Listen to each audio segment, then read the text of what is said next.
మార్చి 30న ఉగాది. ఆ రోజు ఏం చేయాలి? ఏమి చేయకూడదు? ఒకసారి తెలుసుకునే ప్రయత్నం చేద్దాం. ఇక తెలుగు ప్రజలకు మరో కొద్ది రోజుల్లో కొత్త సంవత్సరం ప్రారంభం కానుంది. తెలుగువారి కొత్త సంవత్సరం రోజున ఉగాది పండుగను ఎంతో ఉత్సాహంగా జరుపుకుంటారు.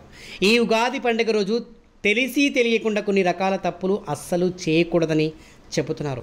ఉగాది పండుగ రోజును ఏమి చేయాలి, ఎలాంటి తప్పులు చేయకూడదో ఇప్పుడు మనం తెలుసుకుందాం. తెలుగు వారికి కొత్త సంవత్సరం పండుగ ఉగాది పండుగ రోజున ప్రారంభం కానుంది. ప్రతి సంవత్సరం ఉగాది పండుగ చైత్ర శుద్ధ పాడ్యమి రోజున వస్తుంది. ఈ ఏడాది మార్చి 30న వచ్చింది. అయితే ఉగాది పండుగ రోజున బ్రహ్మదేవుడు సృష్టించిన ప్రారంభించాడని పండితులు చెబుతున్నారు. విష్ణుమూర్తి చేప రూపంలో అవతారం దాల్చి సోమును చంపి వేదాలను రక్షించాడని పండితులు చెప్తున్నారు. శాలీవాహనుడు కూడా ఉగాది రోజున పట్టాభిషేకం చేయబడ్డాడు. ఉగాది రోజున ఏం చేయాలి? ఉగాది పండుగ రోజు తెల్లవారుజామునే అంటే సూర్యోదయానికి ముందుగానే నిద్రలేచి కాలకృత్యాలు తీర్చుకొని గడపలకు పసుపు కుంకుమను రాసి అలంకారం చేయాలి. గడప అంటే లక్ష్మీదేవితో సమానం. ఆ తర్వాత గుమ్మానికి మామిడి తోరణాలు కట్టి విష్ణుమూర్తిని లక్ష్మీదేవిని పూజించాలి. అలాగే శివుడికి రుద్రాభిషేకం బిల్వార్చన చేయాలి. విష్ణుమూర్తి అష్టోత్తరం, లక్ష్మీదేవి అష్టోత్తరం లేదా విష్ణుమూర్తి సహస్రనామం, లక్ష్మీదేవి సహస్రనామాన్ని కానీ పాటించాలి. భక్తితో విశ్వాసంతో ఉగాది రోజున విష్ణుమూర్తి లక్ష్మీదేవులను పార్వతీ పరమేశ్వరులను ఆరాధిస్తే మంచి ఫలితాన్ని పొందగలుగుతారని పురాణ ఇతిహాసాలు చెబుతున్నాయి.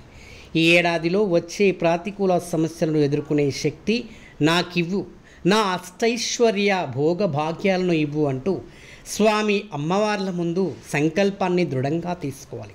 ఆ తర్వాత దగ్గరలోని దేవాలయానికి వెళ్ళి స్వామిని దర్శించుకుని బ్రాహ్మణుల ఆశీర్వాదం తీసుకోవాలి. బ్రాహ్మణులకు కొత్త బట్టలు, పంచాంగం దానం చేసి దక్షిణ ఇవ్వాలి. ఉగాది నాడు కొత్త గొడుగు కొనడం అంటే ఉగాది నాడు కొత్త వస్త్రాలు అంటే కొత్త గొడుగు వల్ల అదృష్టం వస్తుందని అంటారు. ఇలా చేయడం వల్ల ఏడాది పొడవునా మీ ఇంట్లో డబ్బు ఉంటుంది.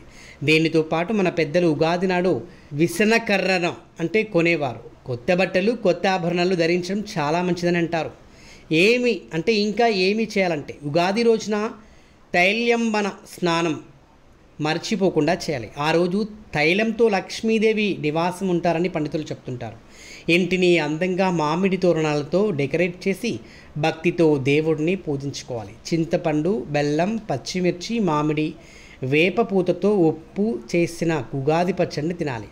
ఎండాకాలం నడిచొస్తుంది కాబట్టి ఈరోజు ఒక కుండను నీళ్లతో నింపి పురోహితుడికి దానంగా ఇవ్వాలి. అదేవిధంగా దేవాలయాలకు వెళ్ళి పంచాంగ శ్రవణం భక్తితో వినాలి. ఇక ఏమీ చేయకూడని పనులు: సూర్యోదయం అయిన తర్వాత అసలు నిద్రపోకూడదు, మాంసాహారాన్ని తినరాదు, మద్యం సేవించకూడదు, పొగ త్రాగకూడదు, దక్షిణ వైపు కూర్చొని పంచాంగ శ్రవణం వినుట చేయకూడదు. ఉగాది పండుగ రోజు ఎవరితోనూ గొడవ పడకూడదు. చిరిగిన మాసిపోయిన దుస్తులు అస్సలు ధరించకూడదు.